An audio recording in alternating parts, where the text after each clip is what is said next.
Oui, c'est vrai, Gabriel nous a quittés, mais la question qu'on se pose est de savoir, était-ce de sa faute ou alors celle des routes de notre pays? Bref, je suis tombé sur une vidéo d'une TikTokeuse dont je ne sais pas le pays et j'aimerais partager son point de vue avec vous dans cette vidéo. Suivez juste jusqu'à la fin. Le TikToker camerounais, je pense que beaucoup de Camerounais vont le reconnaître, il est mort aujourd'hui par un accident de voiture. À peine hier qu'il a fait une dernière vidéo, il avait 1,6 million d'abonnés sur TikTok et notamment sur les autres réseaux sociaux. Il a été heurté par un gros véhicule, voici l'état de la voiture et il n'a pas résisté au choc. Il est mort très jeune, il avait à peine 33 ans si je ne me trompe pas et il les avait fêtés il y a pas longtemps. Et j'espère que son âme repose en paix. À travers la mort de ce jeune homme, je voulais pousser un coup de gueule aux pays africains, l'Afrique noire surtout. Il y a plein de débiles qui font des vidéos sur les réseaux sociaux en disant que oui, c'est la sorcellerie, on l'a bouffé. Au bout d'un moment, nous sommes dans l'ère du temps, il faudrait peut-être un peu sortir de votre merde que vous avez dans la tête. Déjà, je vous explique, le mec, il a fait un accident de route, il n'avait pas de ceinture de sécurité. Les gens qui l'ont sorti de là, c'est-à-dire c'était des personnes lambda comme normalement une personne qui fait un accident de voiture, on ne le touche pas. Ces personnes-là n'avaient pas assez de compétences pour le sortir dans la voiture. Je vais vous mettre la vidéo de toutes les façons story Insta, vous allez voir. Et donc, on l'a abandonné comme ça au sol et il n'y a pas eu des soins de première nécessité. Tout ça parce que la majorité des pays africains noirs sont confrontés à des gouvernements qui ne veulent pas mettre les choses en place pour la sécurité des citoyens. Les routes en Afrique, ça s'appelle aide-moi à mourir. Tu roules sur une route en Afrique, tu fais un accident, t'es sûr à 90%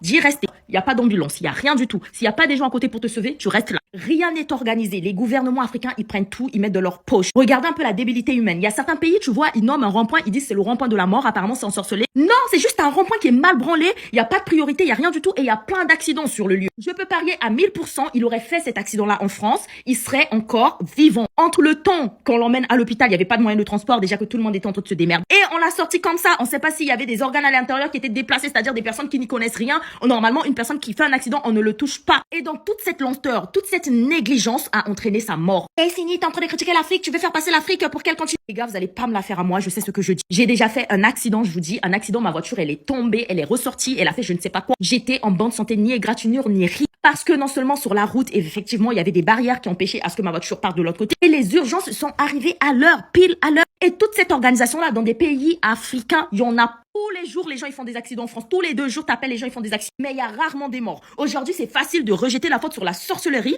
parce que nous avons affaire à des pays, nous avons affaire à un État qui n'est pas foutu de prendre en considération la sécurité de ses citoyens. Arrêtez d'être débile. Même c'est une honte à cause des stupidités comme ça que beaucoup de pays se croient supérieurs aux pays africains. Et pourtant, les pays africains, c'est les plus riches au monde. Quelqu'un est mort dans un accident, n'importe comment. Il y avait rien, il y avait pas de sécurité, il y avait pas d'urgence, il y avait rien pour l'emmener à l'hôpital. Vous venez pleurer la sorcellerie, on l'a tué, les Camerounais l'ont tué. Faut réfléchir un peu, arrêtez d'être con et faire passer des noirs pour des débiles, s'il vous plaît.